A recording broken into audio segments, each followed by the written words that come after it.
So today we're going to talk about the trade war with China.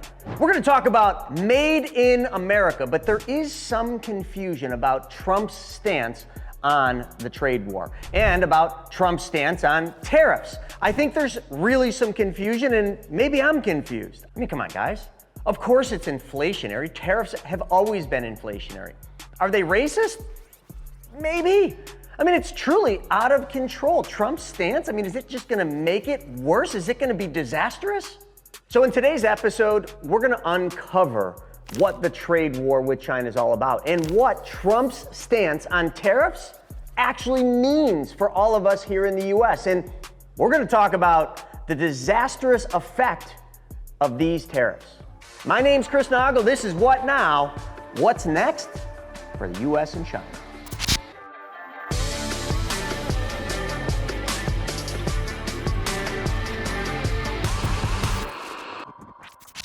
So I was recently sent this video by David Pakman right here. And I gotta tell you, he's a progressive political commentator and talk show host. And he may have cracked the matrix on this one, so check it out. He still doesn't know how tariffs work. He still thinks China pays the tariffs. Wait, so China's not paying tariffs right now? The tariffs are paid by the American companies that import the Chinese goods. I see you looking a little confused. This is the way tariffs work. What Trump did is place tariffs on Chinese imports. By the time the imports get here, China's been paid for the stuff. The American company who brings the goods in pays the tariffs. Really? You're kidding right now. No, I thought he said he was raising the tariffs by 50 to 100% for Chinese imports. You gotta clip this. I'm begging you. You gotta clip this and send it to me. I mean, no, I'm genuinely None confused. of this stuff is getting cut out, right? No. Oh my God. We post everything. Please. The tariffs are paid by the company that does the importing. So if you want to build a building in the US and you import Chinese steel, you pay China for the steel, you pay the US government the tariff.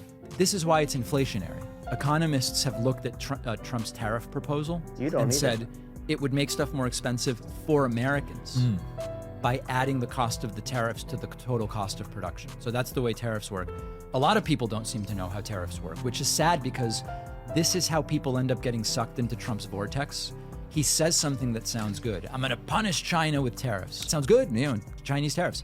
They're paid by the American company. That's why it's so damaging. Genuinely had no idea. I thought China was paying those. Yep. No, China's not paying them. I thought they were though. They're not. So why would he do that? I'm confused. You'd have to ask him.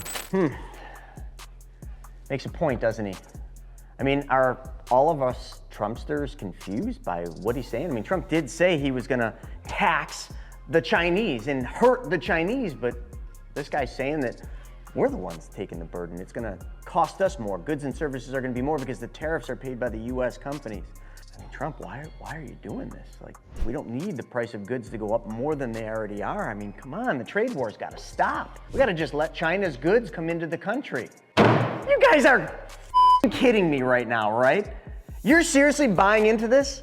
If any of you thought I was being for real, you have no idea how any of this works, and shame on you. Sorry, I don't mean shame on you. You guys that are watching this already understand, but shame on them. I mean, are we seriously living in the Twilight Zone? I mean, Trump isn't even the president yet, but everybody just blames Trump. We're gonna unpack this. But before we get into the shenanigans, what I need you to do is click that subscribe button and also smash the little bell up top. Yeah, that's right. Smash the bell. That was a weak hit. Oh. Yeah, just smash the bell so you're notified every time I put new content out. Thought that was gonna hit the car.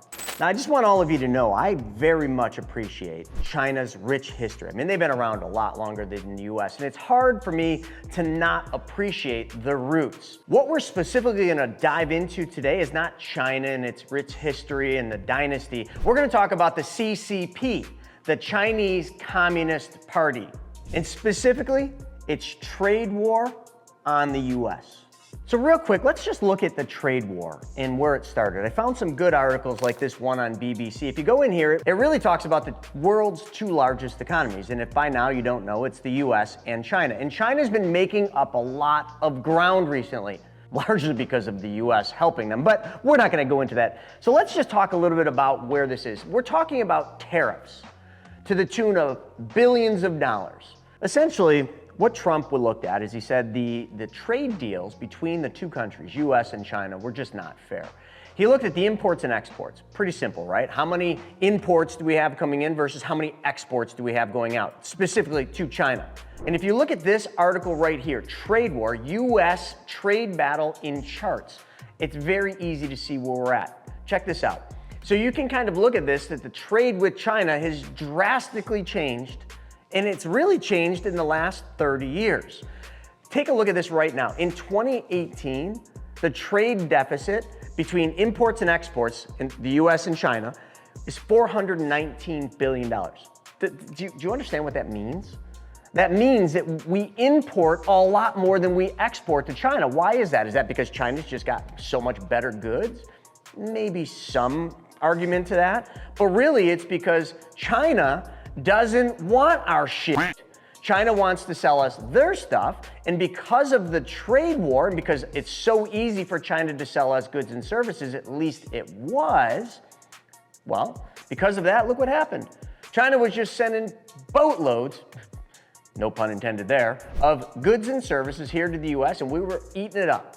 Largely, they made the case that it was so much cheaper for us to buy Chinese goods, but this is nothing new. If any of you remember back when Japan was really a leading economic power, which I guess they are still, but we used to buy a lot of stuff. You remember the old commercials of planes dropping cars, like to the US? Yeah, it was no different then. It was Japan, and then Japan's economy improved, their workers started getting more, and their workers aged out, which is why Japan's got a little bit of a situation. The same is happening in China, but as of right now, Chinese workers make significantly less than US workers. The same could be said about Vietnam and India. I mean, look at the back of any good and service you buy. Where's it made? Well, that's because it's cheaper for them to manufacture it because of labor costs. But is that really what we're after? That deficit, is that good or bad? Well, it depends on what side of the fence you look at it from. And really, when we're looking at the trade war, here's the thing you need to understand. If we continue to keep buying goods and services from China because it's cheaper and we don't want inflation, and we can't say that we're racist against the Chinese people. Oh, no. But I will say you should be racist against the CCP. And I don't care if that racist word is bad or good. We should fight against the CCP because eventually the CCP will try to take us over. I mean, they are communist. And if you know anything about communism, it's like the plague and it spreads. They want everything and they will get it with our help if we don't put a stop. That's where Trump steps in and says, what the hell? We got to close this gap. We got to bring jobs back to the US. We got to bring factories back to the US. We got to produce the goods and services here in the US. But what everybody says now is, that's going to make things more expensive. That's inflationary. And you know what? You're right. So let's jump back into the video and reiterate some of those points because they are true. I mean, it is inflationary. If we penalize China, if we increase the tariffs on goods coming to the US, who pays for that? You and I, US companies. I mean, I know this because when I used to run a t-shirt company, I would buy goods and services from China and they would show up at the docks and guess who had to pay the duty? You've all been to Canada, right? The duty, right? That's why we all love duty free. We pay the duty. The duty is the tariff. We, the American people, wear the weight of tariffs. So he's right. But really, is it right is the question we should be asking. Are we looking at just satisfying our needs today, or are we trying to protect the needs of the United States of America and our children and our children's children? Because you know what? That's really the discussion here. The discussion here is not whether we should pay less for goods and services because they can build it and make it cheaper in China. It should be, what are we actually giving up? So let's talk about the disagreements with tariffs. So why should we not want Trump's tariffs? And it's funny that we keep saying Trump's tariffs. We'll get that in a second. But corporate greed, that's a really easy one to discuss. I mean, think about it. We're discussing private industry's relationships with China, but those relationships, the burden of the tariff falls on us, the consumer. So that's not good. We pay for that in the price of the goods we buy. That's right. The tariff makes things more expensive. So really the first disagreement is corporate greed. I mean, think about it. If you owned a company and you got your goods and services produced in China, which many do because it's cheaper, those goods and services come over and now tariffs go up. So now all of a sudden you got to pay a duty. You got to pay for those tariffs as the business owner. You're going to have to wear the weight of that increase in cost somehow. How are you going to do it? Are you just going to absorb it in cost of operations and make a lower profit? Or are you going to then take that and increase the price of your goods? Well, really, you increase the price of goods. I read an article about a bag manufacturer, and that bag manufacturer did exactly that. They increased the price of some of their bags 25%. The consumers wear the weight of the tariff. But the second thing you got to look at is labor. You got to look at the labor advantage and how labor costs in China can really benefit the US and the consumers in the US because they cost them less to build something. That bag, for example, they can make it less in China because they have lower cost of labor. So therefore, when it comes over here, we benefit by having the ability to buy goods and services at a lower price. But when tariffs get put on these goods and services, the price goes up. We, as the consumer, are the loser. The other thing you could make a point of is resources. Now, I'm not going to agree with this one, but let's just go and play this card. China's rich in resources, some resources, not all. And they're using that rich resource to, again, manufacture goods and services at a lower price because they've got, well, the meats. Not the meats, but they've got the goods, meaning the resources. The other big thing that I'd be remiss not to point out that goes right into the favor of this guy who created the video is, well, we have limitations on our manufacturing. We have so many rules here in the US. I mean, we've got, rules of how much emissions we can put out there. We can't have the black smoke coming out of the smokestacks anymore. It's just, to do business in the US, number one, is very costly to run factories here because of all the regulations and all the rules. They don't have those regulations and rules over there in China. They can pretty much freely just go about doing things, pump black smoke in the air, create all sorts of toxins and toxic waste. Why? Well, because it's communist. The government runs everything. Actually, I shouldn't say the government, I should say the state. The Communist Party runs everything. And now that didn't always used to be that way in China. Matter of fact, back in the day, private sector ran about 75% of all Chinese outputs, but it isn't that way today, but it was. So yes, we are limited in our manufacturing infrastructure here in the US, and they're not in China. That is a really important point. I don't know what it would take to bring that infrastructure here to the US.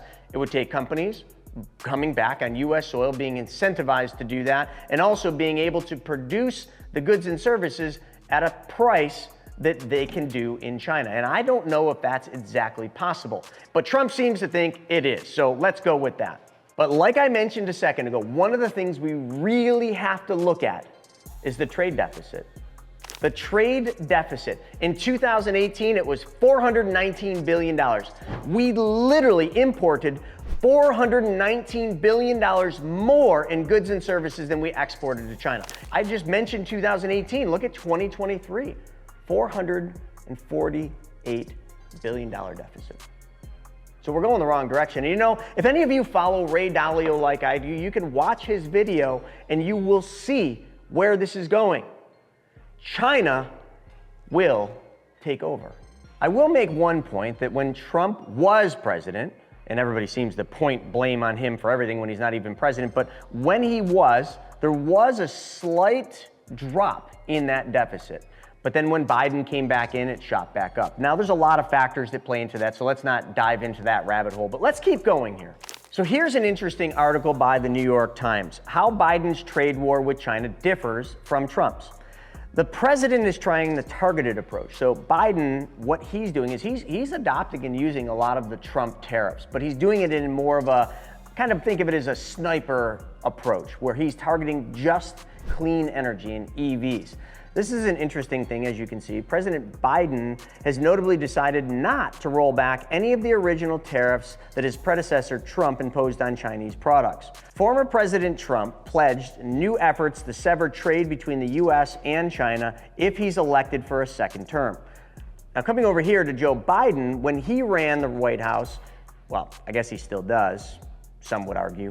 So I think this is an important thing to pull out as you're reading in this article, but it's basically Biden announced that some of the tariffs that he adopted from Trump, he's actually increasing some of those tariffs, specifically on electric vehicles, where he's got tariffs up to 100%, trying to keep EVs here in the US. That's on top of tripling certain levies on steel and aluminum products to 25%, and doubling the rate on semiconductors up to 50%. One final point I want to make on all of the tariffs that Biden wanted to put on China when it was really related to the EV industry. Well, according to this article, CNBC, the EV euphoria is almost dead. Automakers are scaling back and delaying their electric vehicle plans. Now, we've been hearing a lot about that. I've covered this before, but just look at what this article shows. Look at some of these stats that they're talking about. From Ford to General Motors to Mercedes to Volkswagen, they are going back to offering more of a diverse line of cars. We thought everything was going to go EV, but it was not financially stable, and it could not be sustainable into the future. So these manufacturers, although they still will make EVs, they're making more hybrids and still making gas-powered cars, which are leading their sales. So when you're just incentivizing EV, you are hurting American companies, which is exactly what this article is talking about. Now, I'm all about EV, I'm all about clean energy, but it has to be done the proper way. And I thought we were moving that way when we had the Toyota Prius, great hybrid, and all the other hybrids that came out. That was a great transition into EV. And then people that wanted full electric, yeah, in the city, full electric makes a ton of sense. Give them the full electric cars, but still give them options for gas-powered cars and more hybrids like the Prius. So that's the direction we're going. That's what we're seeing happen. The trends are here now. So a more broad-based approach to the tariff, I think, has legs, because the EV euphoria clearly did not. But Biden's trade war differs than Trump's trade war, because what Trump's trying to do is bring back a broad swath of factory jobs that they're outsourced right now to China, where Biden is seeking to increase production on the jobs in select groups of emerging high-tech industries, including clean energy sectors like electric vehicles, that Donald Trump shows little interest in cultivating. But as it says, Biden has pulled more policy levers, some of them created by Mr. Trump, but he's imposing the restrictions on trade with China, including limiting sales on American technology to Beijing, while funneling federal subsidies to American manufacturing, trying to compete with Chinese production. And I think right there, let's just put a pin in that. That's the whole point. We, as Americans, need to bring some of the business back to the US. It's not about a trade war so much, it's about us sustaining in a world of trade. And if all we do is buy goods and services, and we carry on with these large trade deficits with not just China, but other countries as well, but today just focusing on China, what eventually happens to the US? We lose. That's what happens. We are so reliant on other countries that what happens when those countries don't want to sell to us anymore? What happens when we go to war with these other countries? Not ruling that out. We are on the brink of another world war with where we're at. So what happens when China cuts us off? Are we ready for that? Today, we are not. So one thing I'm going to preface, what I just said about when China doesn't want to sell goods and services to us anymore.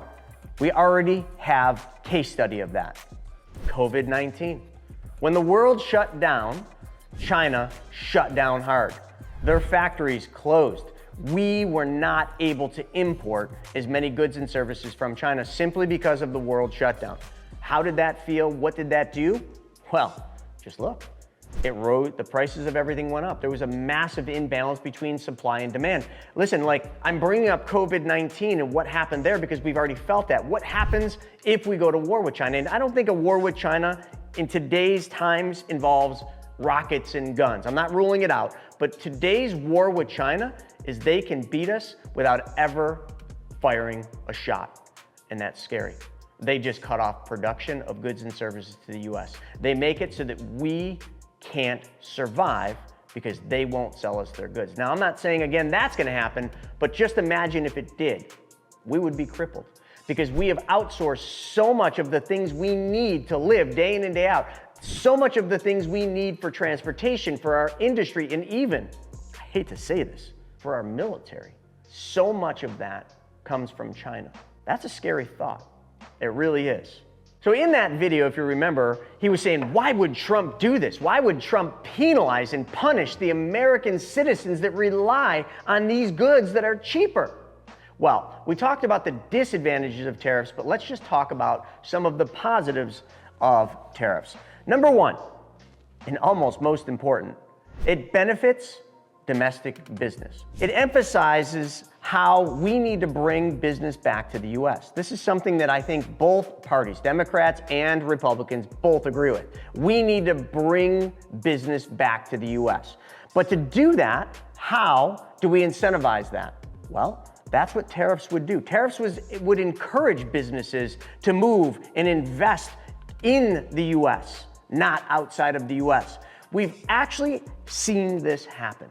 And we saw it happen primarily in the auto industry. When we were shipping all of our jobs and all of our manufacturing to Mexico, and then we started bringing a lot of those factories back to the US, that was good for US workers. US workers got an increase in pay. There was more jobs here in the US, which is pretty important, especially with all the immigrants coming in. And we're gonna hit that in a second as well. But just think about it. By putting tariffs on Chinese products coming into the US, yes, we have to pay for those tariffs. The American US businesses have to pay for those tariffs. So if that was the case, the tariff could make it so that it's now more beneficial to produce in the United States of America, more beneficial to hire and produce the goods and services here. Isn't that what we want? I think so. Secondarily, that leads to job creation. If more business moves back into the US, it creates more jobs. It has to, and that, we also have case studies to show that. There is a potential for massive job generation in America because of these tariffs. But again, I'm not disagreeing. It's gonna hurt. There's gonna be pain in the beginning of this, but it will increase the cost of goods. It will be inflationary, just like the video, but at what expense? And those tariffs will take financial support away from the CCP. Critical. Lastly, it will bring economic independence back to the United States of America. Promoting internal economic growth, internal job creation, because you make goods more expensive from other countries. Yes, it hurts, but then it helps. It hurts, and then it helps. And the helping part, I think, and this is my opinion, outweighs the hurt. And we might not all share that agreement on that today. But in wartime, we will all agree that we need to be independent. That much I can promise. Now, real quick, let's transition over to how dependent is the US on Chinese-made products and goods. So let's just look at the key imports and let's look at the top 10. Here they are. Smartphones, number 1. Digital automation, number 2. Number 3, toys.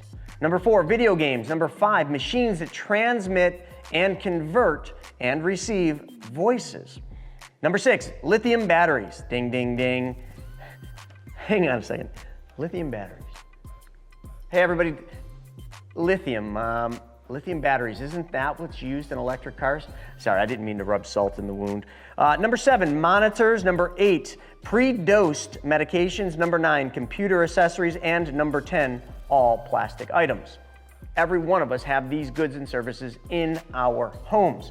But what cost is that coming at? Well, check this out right here. Trading economics, the United States imports from China. This is where those numbers came from. Right now, $448.2 billion during 2023. And you can see down here how much that is by sector and by goods and services. Boy, folks, are you starting to see what we're talking about? We are buying so much stuff, and not just the stuff we're buying. Did you see all the airline parts that are coming in from China? Like our airline and auto industry is heavily reliant on China. What happens when they don't want to sell us their goods? One last chart I want you to look at is this one, Statistica. The volume of US imports of trade goods from China from 1985 to 2023. Look at that bell curve, huh? How about if your stocks look like that? Oh, actually, we're gonna cover why your stocks actually kind of did look like that, because Wall Street is investing in Chinese companies, but not just any Chinese companies, heavily into Chinese companies that are banned by the United States government. So what is the threat to global democracy? Well, When you do business with China, you're doing business with the CCP, the Chinese Communist Party. And some may disagree, but I personally believe that it's more of a threat right now than Russia and Iran combined. And you know what? Ray Dalio's charts show that threat. We are literally in a head-on collision with China right now, the two global powers. So when you look at Ray Dalio's charts and you look at all of his research, which he's done more research than just about anybody else, you will see it's not about anybody else other than the US and China right now. The two are in a head-on battle for global dominance. And it's clear and easy to see how we are feeding the CCP. We are feeding China with this trade imbalance. Hence, Trump's stance on tariffs. Again, it's going to be painful. The tariffs will come at higher cost of goods. I'm not disagreeing with that. But do we want to lose global dominance? Do we want to be number 2 in the world? What does that mean? Do we want to be taken over by China? Do we want to be the United States of CCP? I don't know what to call it, but do you see where I'm going? If you want a glimpse at what that looks like, check this article out right here. So let's talk a little bit about business control. This article does a great job, The Guardian, how the state runs business in China. In 2012, when Xi Jinping took over as the power, a lot of the private sector started being controlled by the state, which the state, just so you know, is the Communist Party. And in doing so, the state pretty much runs almost all business in the US. To the tune of right here, at the time he took office, private firms were responsible for 50% of all investment in China and 75% of economic output. But what's happened since then? It's flipped. To put it into context, this article right here, CNA, fused together, the Chinese Communist Party moves inside China's private sector. Think of it this way. In the US, we all have a silent partner in our business. That is the US government. Hence, that's why we pay taxes. But even though we have a silent partner, our silent partner isn't trying to control our business. They're just taxing us on what we make. In China, you're taxed, but also they are controlling the private sector. So your silent partner actually is showing up to the board meeting saying, you can do this, you can't do that. Is that what we want here? I think not. So let's kind of bring this all to a head. When you do business with China, you are doing business with the CCP because the CCP largely controls all businesses in China. And because you're doing business with Chinese companies, the CCP is being involved and benefiting financially, which brings me to this point. What is the Chinese government doing with that money and that technology that we are buying? Well, proof is in. They're spying on us. That's what they're doing. Look back at Huawei, that cell phone manufacturer that we loved. Well, they started spying on us with the cell phones. How many other things are they doing? What about AI? Is that going to be an issue? But all of this control also feeds into the military budget. Now, what does the military budget look like? This article does a good job of showing that. I mean, the USA still largely is the largest spender on military at about $880.1 billion, but the Chinese government is $309.5 and catching up at an alarming rate. But let's not forget that the weather balloon flew across America first before we decided to scramble the jet and shoot the balloons down with a couple $1 million missile.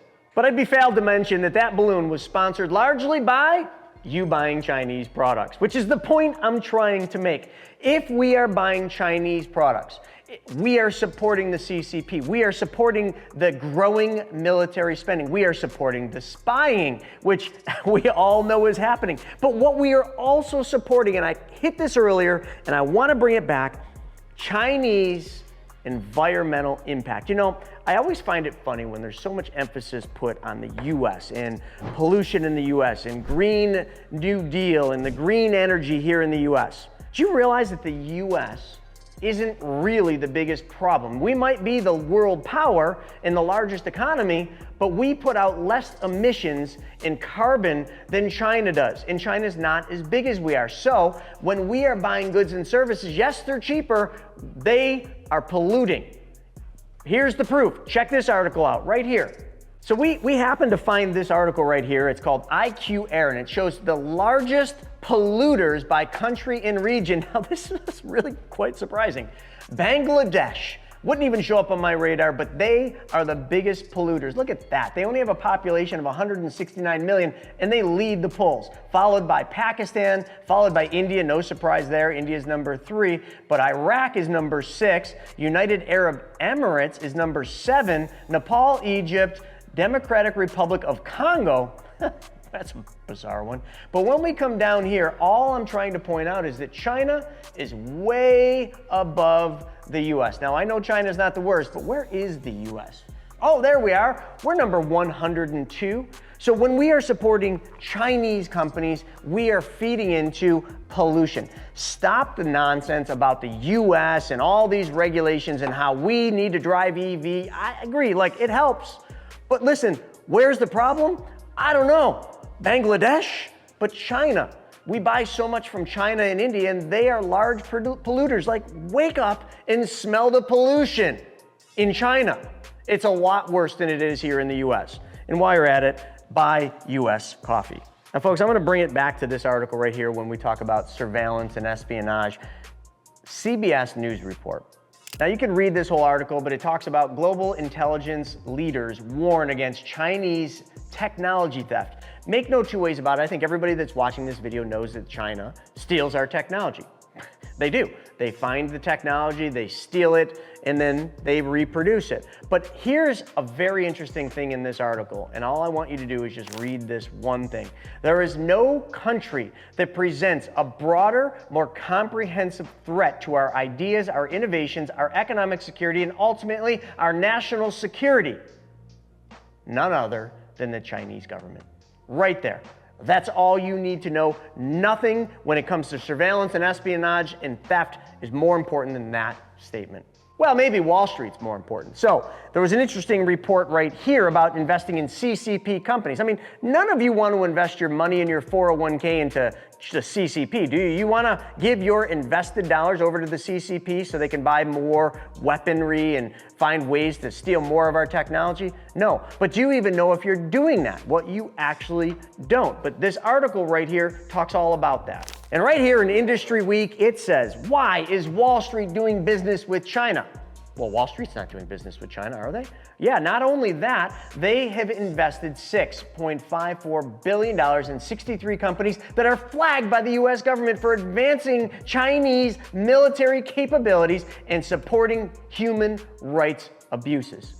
Right there, in the print, you can see that the Wall Street folks are investing in companies that are literally banned. How come somebody's not doing something about this? So as we get to the end of this video, I want you to all know that it gets a little bit more muddy than what we did, because we might just switch and start buying goods and services from India or Vietnam or some other country, or maybe even a US-based company that is owned by China.